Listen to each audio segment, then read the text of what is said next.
Where to start, Dale? A lot happened in that one, but it's a defeat to bottom of the league. How disappointed are you with that one, and where did it all go wrong? Oh, listen, it's a bad result for us all. In terms of the form we came in here, I thought we were extremely good the other game, against Nantwich, but unfortunately today we just didn't get going. I think we had a decent start.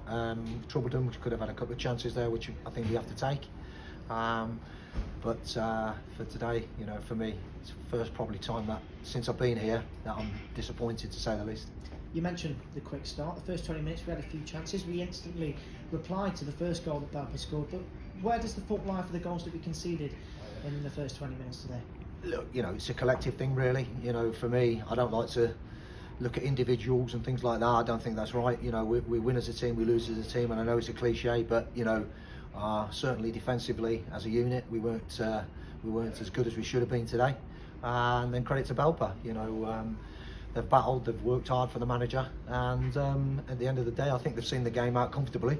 We've not got to work their keeper nowhere near enough. And you mentioned the win last weekend. What were the main differences for you in this one, opposed to that win? I just didn't think we got going.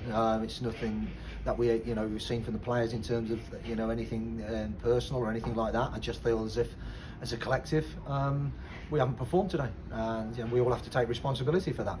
From a management point of view and player point of view, collectively we have to take responsibility. It's like all you can do now is just try and bounce back and make sure we win the next game, and that's what we'll be trying to do. And we saw the home side go down to 10 in the second half. There was plenty of time to capitalise on that. Would you say it's great defending from them, or was it poor from us to not get one back after that?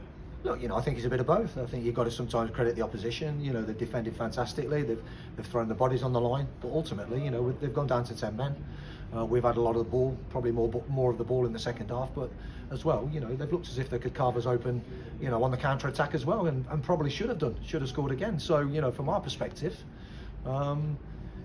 it's not the result we wanted, it's not the performance we wanted, but we've got to bounce back. We're in a very similar position to we were last year, so let's not get carried away with everything. Last year I think coming out of Buxton we were on 34 points. We're on 34 points. I'd like to think that we've got a strong squad for the second half of the season, and we'll see. After that, is there any positive to take from today for you? No. Not at all. No, not at all. Not today, Luke. I mean, listen, as far as I'm concerned, we've come here to win the game. Again, it hasn't gone the way we planned it. I don't see any positives to come out of the game today. The only thing I will say is that we haven't picked up any injuries or anything like that. We'll have a full squad of players for Gainsborough, and rest assured we'll be looking for a response, not just from the players but ourselves, and we'll be working manfully to see what we can do to make sure we put that right. And you mentioned this defeat, confidence will have a blow, but what needs to change moving forward to bounce back? Listen, I don't think it's down to confidence. Look, they're a great bunch of lads. We all enjoy working together. It's a poor performance, and you can't get away from it. The word consistency for me now has to be the main thing. We have to consistently play well. We have to get consistent results, and if we want to achieve what we want to achieve, then that has to be the main word. For me now, we have to string a run of results together that are favourable. And if we can't win games, we can't lose games like this. And going forward now, rest assured, we'll be making the best we can to try and get a positive run of results. Tough one to take, but thanks for your time, Dan. No problem. Thank you.